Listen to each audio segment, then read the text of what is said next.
What is a generational pattern? Well, first let me explain what a pattern is to begin with. A pattern is a set of circumstances or events that repeatedly play out in a person's life. At some point, the person asks, why does this keep happening to me? For example, only being able to attract significant others that hurt you or otherwise abandon you, or you will always break up with them because they're not the right person. You say, I can never find a good one. That's a pattern. Patterns are in our lives because they think they're protecting us from something worse. For example, marrying somebody who's perfect for you and then losing him or her tragically. That's why a pattern is here. They think they're trying to protect you from something that is so deeply hurtful, so it sends only the wrong kind of people into your life for you to date. The interesting thing about patterns, though, is that they're carried from generation to generation. So if your ancestors didn't clear their pattern, you have a chance to clear it for them and yourself. And when you clear the pattern for yourself, you clear it for your ancestors and everyone down the line too, your children, grandchildren, great-grandchildren, etc. No one in your family will ever have to deal with the same thing again. My story is the perfect example of a generational pattern. But here's the thing. I figured it out and I cleared it. And I'm going to show you how I did that. But first, let me tell you the story.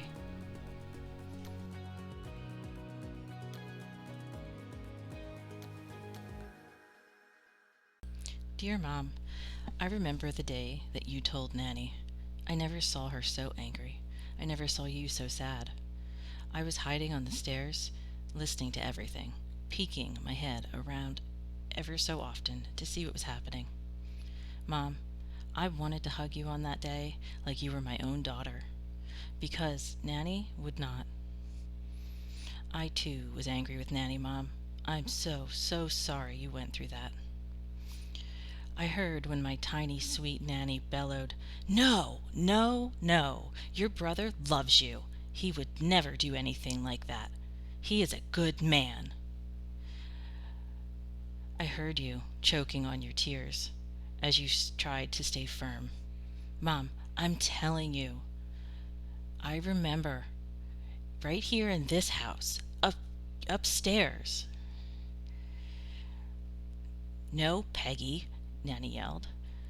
Biff would never do anything like that. Whatever you remember did not happen the way you remember it. Nope. I won't allow you to come into my house and keep talking about this. Fine, Mom said. Come on, Stacy, we're leaving. We walked right past Pop, watching The Price is Right on the couch. He did not say goodbye. He did not say anything. I sat quietly in the car and listened to you rant and rave on the entire car ride. Stacy, I've been in therapy and I realized that Uncle Biff molested me when I was a kid. I just can't believe this. Stacy, Nanny was molested by her brother too. Uncle Abner, that man got his hands on all those girls, all 6 sisters. No one did anything. What? I yelled. Right then, Mom, I thought I could talk to you. I thought you would understand. I took a deep breath and couldn't get the words out. Mom, why, if you're this mad at Nanny for not believing you that Uncle Biff molested you, you didn't believe me that Brother's doing the same thing to me? I was 13.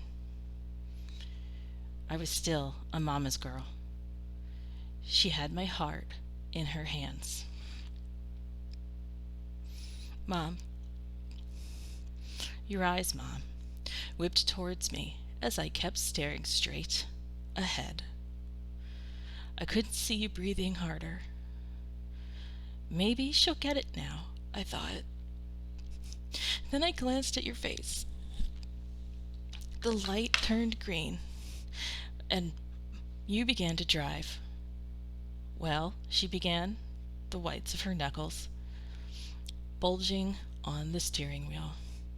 Whatever your brother did to you was not nearly as bad as what Uncle Biff did to me. That was the end of the conversation. I remember the first time my brother ever touched me, like it was yesterday. I was 11 years old. I've just survived years of my Uncle Biff violating me, and he finally had a stroke. And I found sounds so horrible saying that. He had a stroke and was bedridden, and I thought I was free. And then my brother started. By the time I was 14, he was in my room a couple nights a week. I had told my mom about all of this before, of course, before she just denied that it was even happening. After the conversation, she blamed me, if I even brought it up, for the way that I dressed, like a streetwalker, she said, or she used some other choice words. I asked to go to therapy, finally, and she said we didn't have the money, even though she was going to therapy herself. So I told people I thought I could trust. My coach, my friends, a teacher, my guidance counselor. No one did anything. The only thing I ever heard was, "Your mom's so nice. Why wouldn't she do anything if this was happening? You're probably just exaggerating." At the time, I was too young to understand the laws. But now I'm baffled why nobody said anything. At the time, I thought I was stuck where I was. I had started recording my mother on cassette tape because, if you remember cassette tapes, and then I'd hide the tape of her screaming at me, like a mixtape, in my purse. I did that for a few months, and then the tape disappeared. We never talked about it. And every time I would walk over to my mom after it was done, she was so drugged up on whatever medicine she put her to sleep, sometimes she wouldn't even wake up. If she did wake up, she'd tell me she didn't have time for my bull, and then send me back to bed. One night, I had enough. I laid in my bed and held my baton for majorette twirling under the covers. I heard the door creak open. He slowly came into my room, and as he climbed on my bed, I leapt up and started beating him with the baton, hitting him head in the back, screaming, "Get off me! Get off me! Stop it! Don't ever do this again!" I hit him so hard in the hallway, he didn't move for a second. And then he crawled his way back up the stairs because his room was upstairs. I walked across the hall, flipped on the lights to my mom's room. And I said, "Mom, he's doing it again. He's in my room." And she started calling for the dog because she thought the dog was in my room. And then I said, "No, Mom, he did it again." And she rolled over and then said, "Stacy, I don't have time for this." And I said, "Okay, Mom, whatever. You might want to check on your son, though. I hit him pretty hard. He didn't look like he was walking too straight." And then I drug myself and the baton like a club across the hallway, went back to my room. I did hear her get out of bed, though. She got out of bed, walked over to the attic doors and yelled up, "Brother, brother, are you okay? Are you okay? Do you need a doctor?" He didn't respond. Either he didn't want to respond or he couldn't. I went to sleep that night, hoping he was dead. And you know what bothers me so much about that? Is that my brother and I were best friends growing up. My parents went through a horrible divorce, and my brother and I were all we had, each other. He was with me many times when Uncle Biff would be violating me. And then he started on me. We never talked about it again. How I had to beat him to get him off me. It stopped. He never came back. But then, about a month later, I came home from school and there were holes drilled in my ceiling of my bedroom. So there I was, in my room, with holes this big, in my ceiling. And I immediately called my mother. And I told her, Mom, he drilled holes in my ceiling. He's watching me. And her response was, why would you drill holes in my ceiling, Stacy? You're doing this for attention. I said, no, I'm not. Why would I drill holes in my own ceiling? And she hung up on me. So I took black electrical tape, the only thing I could find, and covered them all up. Thinking I took care of it myself, and now I could be okay. She came home, looked in my room, told me the black electrical tape looks awful and to take it down. And I told her no, I wouldn't take it down. So she did. So every day she went to work, I put the black electrical tape back up. Every day she came home, she'd take it down. And eventually she hid the black electrical tape. Every time I'd take a shower, I'd hear him scamper across his room and get into the loft. And I knew he was watching me. I knew it. What was coming next, I would never be prepared for.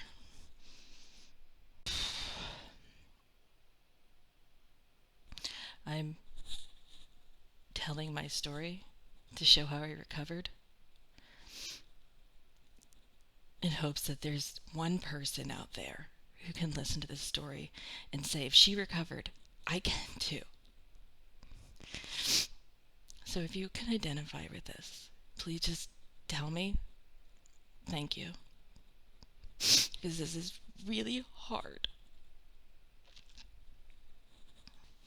And when I tell you I recovered, I mean I've recovered. It's okay to still be sad about these things that have happened, because they're not happy things. But they're no longer paralyzing me in my life. They're no longer having me use sex as a weapon, which is what we do, right? When you're abused, that's what happens. I no longer do that. I'm proud of who I am. If you notice, I'm not wearing any makeup. I don't need to look a certain way anymore to be valued. And that's how I know I've recovered. And you can too. A few months after the holes showed up, I pretty much had stopped talking to everybody in my family. I was two different people. I was outside Stacy, who everyone really liked, and I was outgoing and funny. And then I was in the house Stacy, who was really mean and really didn't care about her family anymore.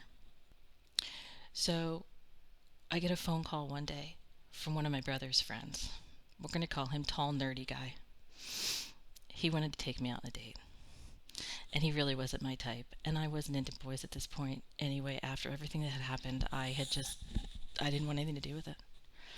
And then he says to me, Stacy, do you get along with your brother? Which I thought was an interesting question. How was I supposed to answer that?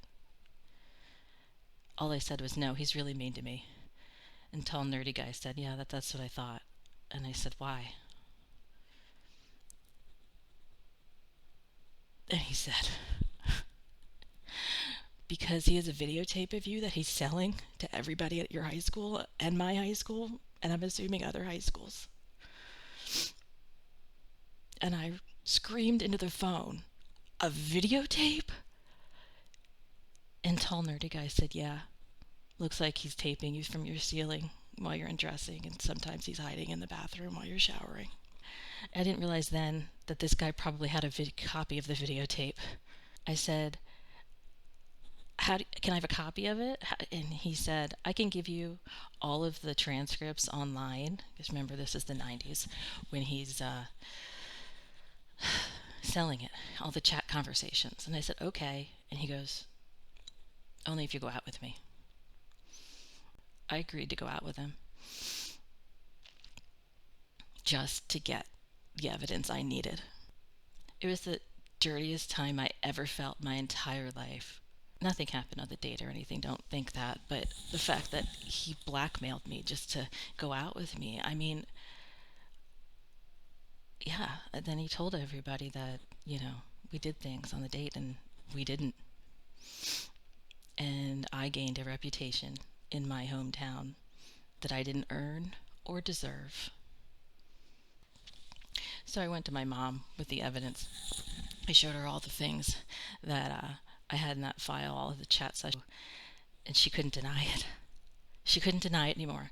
I thought this was the best thing that had ever happened to me. Turns out my brother and two of his friends were working together to get the tape and sell it. My mom called both of their parents. And again, nobody called anybody for me. The only thing that ever happened was my mom and I switched bedrooms. So she had my little bedroom and she gave me the big one. What was the first thing she did when she got into my room and set it up? She fixed those holes in the ceiling. So I went to therapy.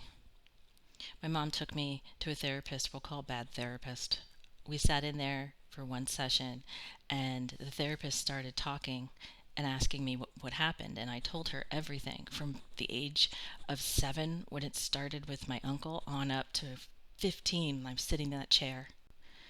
And the therapist looked at my mom and said, "We're going to talk about Stacy in a minute, but I want to tell you that these things generally run in a cycle. So if brother was doing this to Stacy, somebody must have been doing it to brother."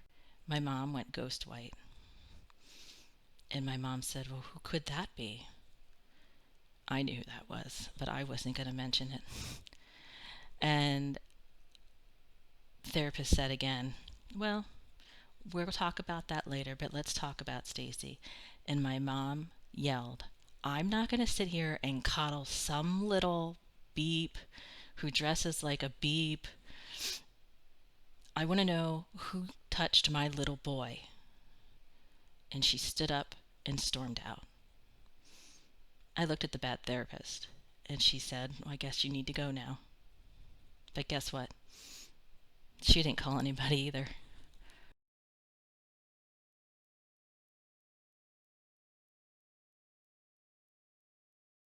Okay, so here's the deal with this generational pattern thing.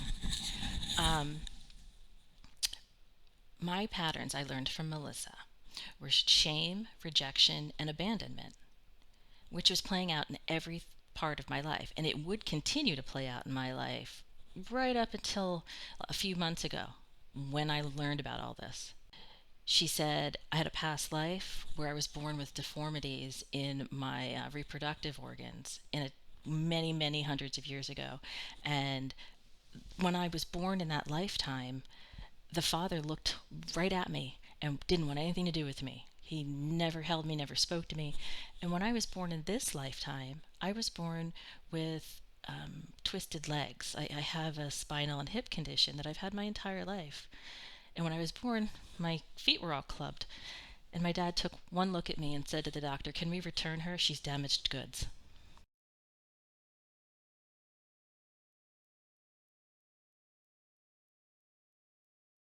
I would look like I was touched by the devil, is what they were said.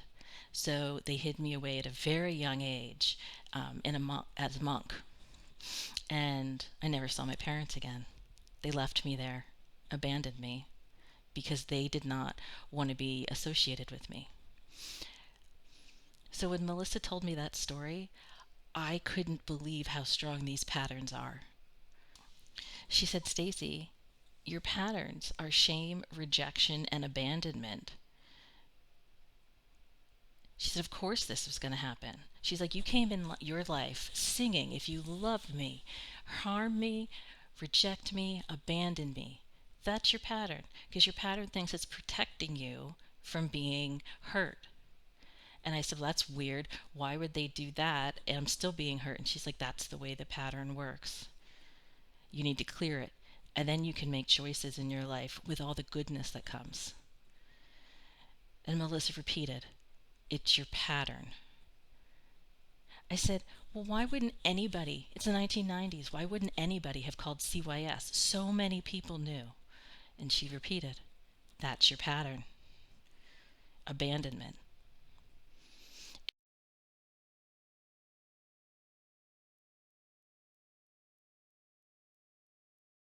clearing this pattern was the first one I did. And frankly, it was the easiest one. Anytime I felt shame or anxiety or anger, whenever my husband would like brush my hand or in any way show affection to me, I would recoil. And the next time he did, I just said, I see it, I feel it, I release it. And honest to God, it felt better. And I did that a lot for a week or two, and it got better. And then I did some more after another month. And all of a sudden, I'm sitting here and I'm now telling you that I feel normal when I didn't feel normal anymore. I don't feel the shame anymore.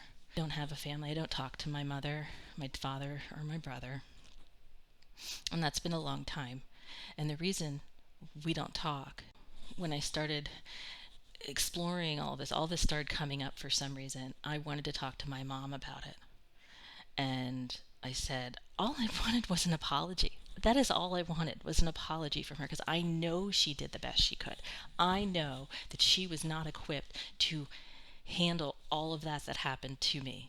I know that now. All I wanted was an apology, and for her to tell me she loved me. I called her and I said, I really want to talk about this. And she was silent. And then she said, are we still talking about this? Why haven't you gotten over it? Everyone else has moved on. And that was when I decided our relationship was over.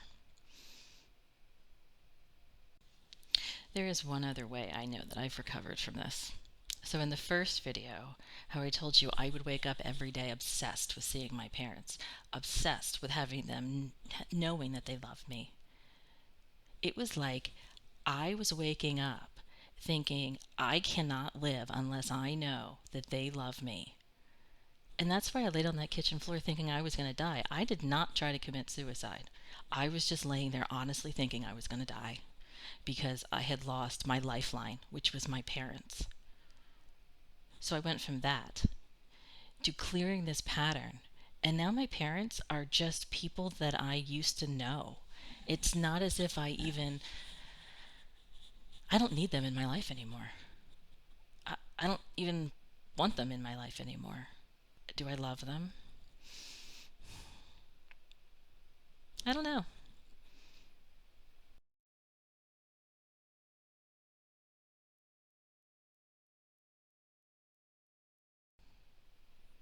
But I can tell you that I love myself. I love my husband. I love my kids. And I can feel life so much in a more complete way now. I didn't realize before I lived life on two functions, apathy or anger. Apathy or anger.